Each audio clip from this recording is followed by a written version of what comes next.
बिस्मिल्लाहिर्रहमानिर्रहीम। अस्सलाम वालेकुम।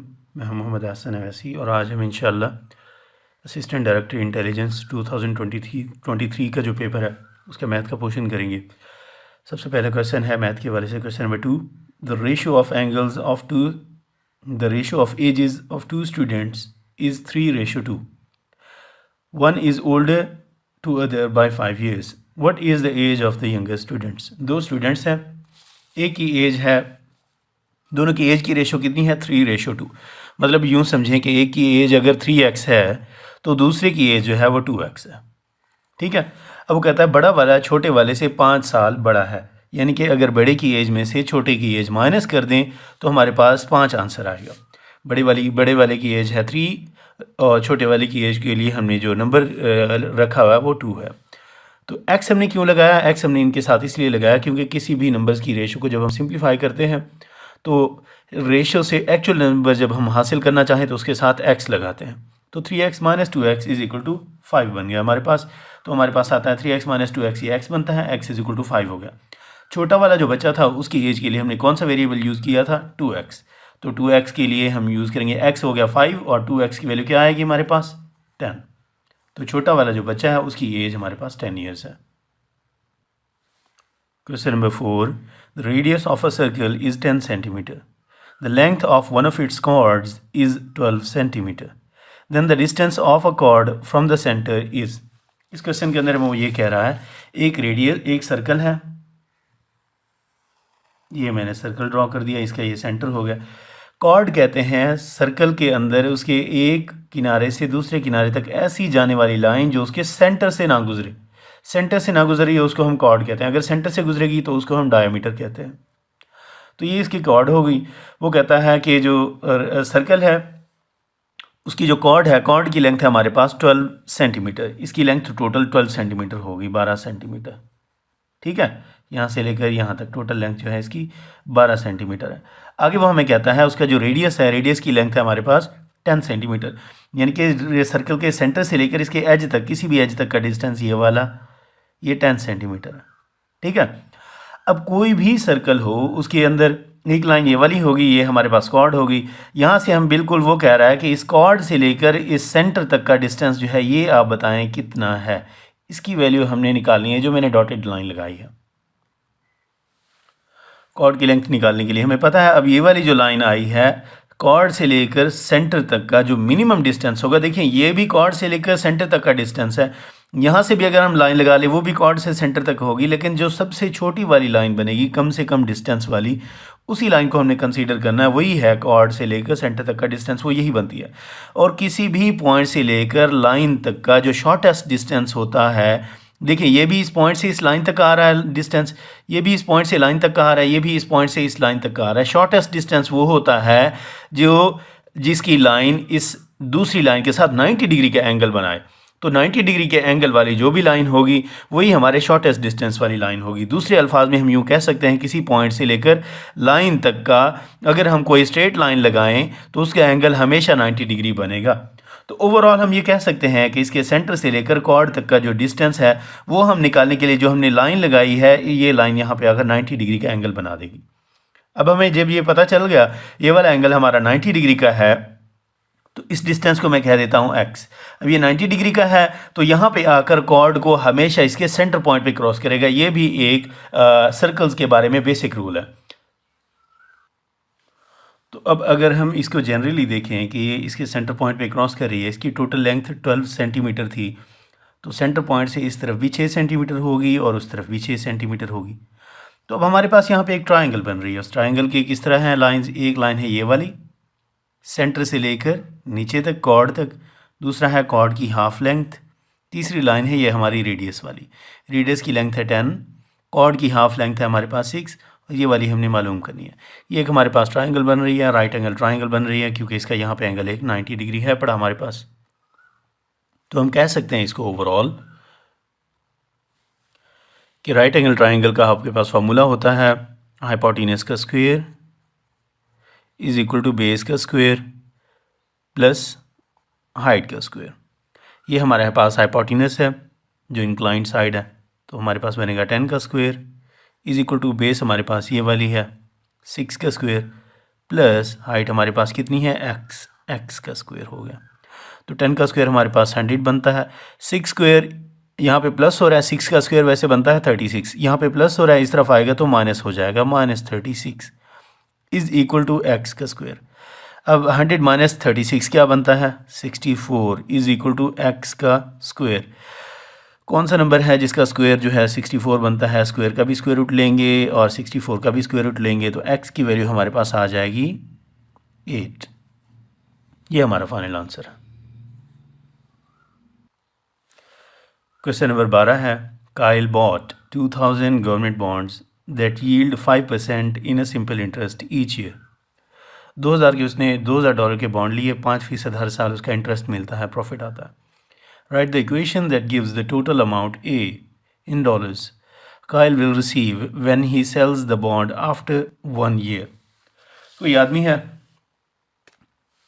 उसने $2000 के बॉन्ड लिए, ठीक है, और हर साल उसको 5% मुनाफा मिलता है, ठीक है।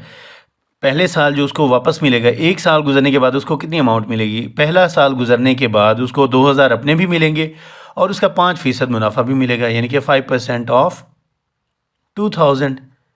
एक साल गुजरने के बाद उसको यही अमाउंट मिलेगी, 2000 उसकी अपनी अमाउंट और 2000 का 5% उसको प्रॉफिट भी मिलेगा।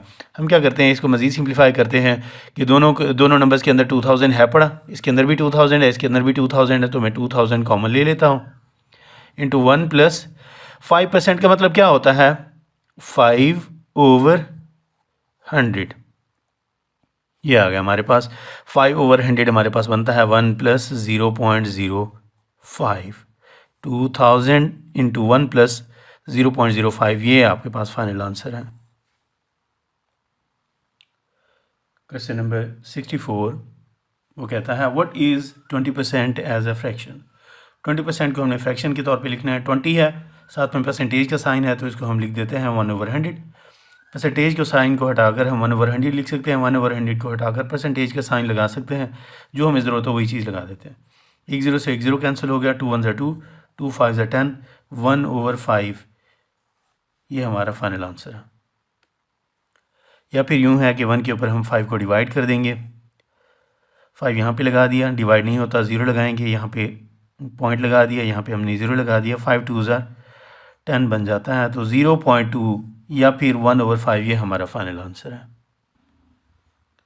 नेक्स्ट है हमारे पास question number 66, binary decimal of 10100 is. पहला नंबर है हमारे पास 1, इसको 2 से मल्टीप्लाई किया, प्लस 0, इसको भी 2 से मल्टीप्लाई किया, प्लस 1, इसको भी 2 से मल्टीप्लाई किया, plus 0 multiply by 2, plus 0 multiply by 2। ये हमारे पास सारे नंबर्स आ गए, इन सबको हमने 2 से मल्टीप्लाई कर दिया। अब हम इसकी पावर्स लिखेंगे। पावर्स लिखने का तरीका ये होता है कि सबसे पहले 2 के ऊपर पावर 0 आती है, 2 की ही पावर लिखते जाएंगे, पहले की पावर 0, 1 2 3 4। अब देखिए जहाँ जहाँ 2 0 से मल्टीप्लाई हो रहा है, ये तो आंसर इसका 0 ही आ जाएगा, इसका आंसर 0 आएगा, प्लस ये 2 से 0 से मल्टीप्लाई हो रहा था, इसको भी आंसर 0 आएगा, प्लस ये 2 का स्क्वायर है, 2 का स्क्वायर 4 बन जाएगा, 4 मल्टीप्लाई बाय 1 ये 4 ही आएगा, प्लस ये 0 से मल्टीप्लाई हो रहा है, 0 आ जाएगा, प्लस ये 2 रेज़ टू पावर 4 है, 2 रेज़ टू पावर 4 का आंसर क्या आता है, 2 1 2, 2 2 4, 4 2 8, 8 2 16। 4 अगर 2 मल्टीप्लाई हो तो आंसर 16 आता है, 16 को 1 से ज़रब देंगे तो 16 ही आपका आंसर है। 16 ये और 4 ये 20 आपका फाइनल आंसर बनता है डेसिमल सिस्टम में। Question number 81, 6 men, 7 women and 5 children completed a job for 4400. If their individual wages be in the ratio 4:3:2, the total money earned by 5 children is। 6 आदमी, 7 औरतें और 5 बच्चे थे, उन्होंने कोई काम किया, टोटल उनको इनकम हुई 4400, 4400। अब वो कहता है उनकी इंडिविजुअल जो एक आदमी, एक औरत और एक बच्चे की जो अर्निंग थी उसके दरमियान रेशो इस तरह थी 4:3:2, यानी कि आदमी अगर 4 रुपये कमाता था तो औरत जो है, औरत की जो वेजेस है, इनकम है वो 3 रुपये और बच्चे की वेजेस जो थी वो 2 रुपये थी। Total money earned bye 5 children is, जो 5 बच्चे थे उन्होंने टोटल कितने पैसे कमाए ये हमने पता करना। इसको पता चलाना बिल्कुल मुश्किल नहीं है, हम इसको कंटिन्यू करते हैं आगे। हम किस तरह करेंगे इसको, मैन, वुमेन और चाइल्ड, इसकी अर्निंग के दरमियान में रेशो क्या है? 4:3:2। अब रेशो से एक्चुअल नंबर हासिल करने के लिए मैंने आपको बताया हुआ है कई कई बार कि रेशो से जब हमें एक्चुअल नंबर्स बनाने हो तो हम उनके साथ एक्स लगा देते हैं। तो मर्द कितना कमाएगा? 4x। औरत कितना कमाएगी? 4:3:2 है ना, तो औरत कमाएगी हमारे पास 3x और जो चाइल्ड है उसकी अर्निंग होगी 2x। ठीक है, आगे वो क्या कहता है? 5 मैन, टोटल 5 आदमी हैं। एक आदमी 4x कमाता है, इसको हम 5 से मल्टीप्लाई कर देंगे। एक औरत 3x कमाती है, टोटल औरतें कितनी हैं? 7 हैं, तो मैं इसको 7 से मल्टीप्लाई कर दूंगा। और एक बच्चा जो है 2x कमाता है और टोटल बच्चे यहाँ पे कितने काम करें? 5, तो मैं इसको 5 से मल्टीप्लाई कर दूंगा। 4 मल्टीप्लाई बाय 5 कितना आता है? 20x। ये एक आदमी की कमाई है, मर्द की कमाई।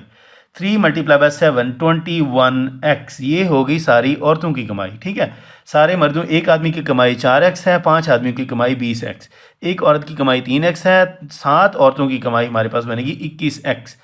एक बच्चे की कमाई 2x है, तो 5 बच्चों की कमाई कितनी बनेगी? 2 मल्टीप्लाई बाय 5 10x। इन सब की टोटल कमाई वो कह रहा है, इन सबको अगर हम प्लस कर दें तो टोटल कमाई उसने खुद ही हमें बता दी है, कितनी है? 4400। ठीक है ना, ये 4400 उसने बताया, मैं लिख दूंगा इज इक्वल टू 4400। तो इस सबको हम प्लस करेंगे तो ओवरऑल हमारे पास आता है 55x इज इक्वल टू 4400। अब x यहीं पे खड़ा रहेगा, 4400 के ऊपर 55 को हम डिवाइड कर देंगे। 4400 के ऊपर जब 5 को हम तकसीम करेंगे तो हमारे पास फाइनली आंसर आता है 80। x की वैल्यू 80 आ गई। अब आप खुद देखें कि 5 बच्चों ने कितना कमाई की थी। 5 बच्चों की कमाई कितनी थी? हमने ये यहाँ पे लिखी थी, 5 बच्चों की कमाई, टोटल कमाई कितनी थी? 10x। एक बच्चे की कमाई 2x थी, 5 बच्चों की कमाई हमने यहाँ पे लिखी थी 10x। तो 10x की वैल्यू हम निकाल लेंगे, 10x। अब 10 तो आ गया, x की वैल्यू हमने अभी यहाँ पे निकाली है, कितनी? 80 है। 80 multiply by 10 is equal to 800। 5 बच्चों की टोटल कमाई 800 रुपये है। यही हमारा फाइनल आंसर है। Question number 82। If 1/4 writing, 1/6 reading, 1/8 designing are participated in different contests and 33 participants of mathematics, then the total number of participants are। Total बच्चे जितने भी हैं उसके अंदर वो कह रहा है टोटल बच्चों में से 1/4 जो है, 1/4 बच्चे राइटिंग वाले बच्चे हैं कॉन्टेस्ट में, छठा हिस्सा 1/6 जो है वो रीडिंग वाले बच्चे हैं, 1/8 8वां हिस्सा जो है वो डिज़ाइनिंग वाले बच्चे हैं और 33 बच्चे हैं मैथ वाले। आगे वो हमसे कहता है कि टोटल बच्चे कितने बनेंगे, ये आप पता करें। हम पता कर लेंगे। अभी अभी हम इस तरह करते हैं कि टोटल बच्चों को हम कह लेते हैं कि टोटल बच्चे जो हैं उसको मैं टी से ज़ाहिर कर लेता हूँ। अब उसके अंदर की कौन कौन से बच्चे हैं? राइटिंग वाले हैं, W for writing, R for reading वाले भी हैं पढ़े, D फॉर डिज़ाइनिंग वाले भी हैं पढ़े और M फॉर मैथ वाले भी बच्चे हैं पढ़े। अब इसमें टोटल को तो मैं टी लिख दूंगा, ये हमने पता करना है। राइटिंग वाले जो बच्चे हैं वो थे 1/4, तो मैं लिख दूंगा टोटल तो हमारे टी हैं, तो टी का चौथा हिस्सा बनेगा ना, टोटल का चौथा हिस्सा बनेगा, मैं इसको लिख दूंगा T/4। ये हमारे राइटिंग वाले आ गए। प्लस अब रीडिंग वाले कितने हैं? 1/6 हैं, छठा हिस्सा है ना, तो मैं लिख दूंगा टोटल का छठा हिस्सा, यानी कि T/6। ये आ गए हमारे रीडिंग वाले। डिज़ाइनिंग वाले कितने हैं? 8वां हिस्सा है, यानी कि टोटल का 8वां हिस्सा T/8। ये आ गया हमारे पास 8वां हिस्सा। प्लस मैथ वाले कितने हैं? मैथ वाले उसने खुद ही बताया हमें कि 33 बचे हैं, 33, तो मैं यहाँ पे लिख दूंगा 33। ये आ गया हमारे पास। इसका हम मजीद, अब हमने टी की वैल्यू निकालनी है, तो टी की वैल्यू निकालने के लिए इन तीनों वैल्यूज़ का हम एलसीएम लेंगे। तो एलसीएम लेंगे, हमारे पास फाइनली ये अमाउंट बन जाएगी 6, 4 और 8। इसका एलसीएम निकलेगा हमारे पास 24 ऐसा नंबर है जिस पे तीनों डिवाइड हो जाते हैं, तो इसलिए 24 ही हमारा एलसीएम बनेगा। 24 डिवाइडेड बाई 4 6 आता है, ऊपर आएगा 60, plus 24 divided by 6 40, plus 24 divided by 8 3t, plus 33 आ गया हमारे पास, ओवर 24 है। अब देखें 60 प्लस 40 प्लस 3t, ये बनता है 13t/24। ये 13t/24 है, प्लस 33 हो रहा है। ये दूसरी तरफ जाएगा तो इस तरफ प्लस हो रहा है और दूसरी तरफ जाएगा तो माइनस हो जाएगा। मैं इसको लिखूंगा t minus 13/24t is equal to 33। अब आप खुद अंदाज़ा लगाएं, एक पूरा t है, ये 13/24। इस तरह की जो फ्रैक्शन है उसको प्रोसेस करने का तरीका मैं आपको बता देता हूँ। एलसीएम लेना आपके लिए लाजमी नहीं है, आप इसको इस तरह कर सकते हैं कि पूरे टी में से उसके हमने 24 हिस्से किए, 13 हिस्से हमने चुन लिए। पूरे टी के 24 हिस्सों में से 13 हिस्से हम माइनस कर रहे हैं। 24 हिस्सों में से 13 हिस्से निकाल दें तो कितने रह जाता है? 11 हिस्से। तो मैं लिख दूंगा 11/24t इज इक्वल टू 33। अब 11/24 इस तरफ मल्टीप्लाई हो रहा है, दूसरी तरफ आएगा तो रेसिप्रोकल बन जाएगा। ये इस तरह आ गया हमारे पास। अब हम 11 1 ज़ा 11 हो जाता है, 11 3 ज़ा 33 हो जाता है। 3 को 24 से हम मल्टीप्लाई करेंगे, आंसर आता है हमारा 72। ये हमारा फाइनल आंसर है। क्वेश्चन नंबर 88 पे हम आते हैं। The fuel is after 4th lap is 22 and it is 18 after the 7th lap. How many laps are made at the end. कोई गाड़ी है, वो गोल गोल घूम रही है, 4 लैप पूरे करने के बाद उसके फ्यूल की अमाउंट जो थी वो 22 रह गई थी। उसके बाद जब उसने 3 और लैप किए तो 7 लैप उसके पूरे हो गए। उस टाइम उसके पास जो फ्यूल की अमाउंट थी वो 18 रह गई है। ठीक है ना। 4 लैप पूरे करने के बाद 22 थी, 7 लैप पूरे करने के बाद उसकी फ्यूल की अमाउंट 18 रह गई है, यूँ समझे 18 लीटर रह गई है। वो हमसे पूछ रहा है कि अब बताएं मज़ीद कितने लैप्स वो लगा सकता है। ओवरऑल हम कह सकते हैं कि जो उसने लैप्स लगाए, कितने लगाए, लैप उसने लगाए हैं 7 में से हम 4 निकाल दें तो टोटल उसने 3 लैप्स लगाए। और फ्यूल जो था उसका, फ्यूल कितना लगा, पहले 22 लीटर था और कम होकर वो 18 बन गया, तो कितना लीटर फ्यूल लग गया उसका, 4 लीटर फ्यूल लग गया। ठीक है। हमारे पास अब 2 वेरिएबल्स आ गए हैं, एक है लैप वाला और एक है फ्यूल वाला। ठीक है। 4 लीटर फ्यूल लगा 3 लैप्स पूरे करने के लिए। अब एट द एंड उसके पास 18 लीटर फ्यूल बचा हुआ है। ठीक है ना। फ्यूल कितना बचा हुआ है, 18 लीटर। वो कह रहा है इस 18 लीटर में कितने लैप्स लगा लेगा, ये हमने पता करना है। ठीक है। 3 लैप्स पूरे करने के लिए 4 लीटर फ्यूल लगा और 18 लीटर फ्यूल बचा हुआ है, तो बताएं उसमें कितने लैप्स लगेंगे। हमें देखना है एक्स वाली वैल्यू का एरो हमेशा अपवर्ड जाता है, दूसरी वैल्यू का एरो हम देख लेते हैं। अगर दूसरी वैल्यू डायरेक्टली प्रोपोर्शनल होगी तो उसका एरो अपवर्ड जाएगा, वरना डाउनवर्ड जाएगा। हम देख सकते हैं कि ज़्यादा फ्यूल होगा तो ज़्यादा लैप्स लगेंगे, कम फ्यूल होगा तो कम लैप्स लगेंगे, ऐसा है ना। तो इसीलिए दूसरे का एरो भी अपवर्ड जाएगा, क्योंकि दोनों वैल्यूज़ डायरेक्टली प्रोपोर्शनल हैं। जिस तरफ एरो जा रहे हैं उसी के मुताबिक हम फ्रैक्शन बनाते हैं। ये बन जाएगा हमारे पास x/3 इज इक्वल टू 18/4।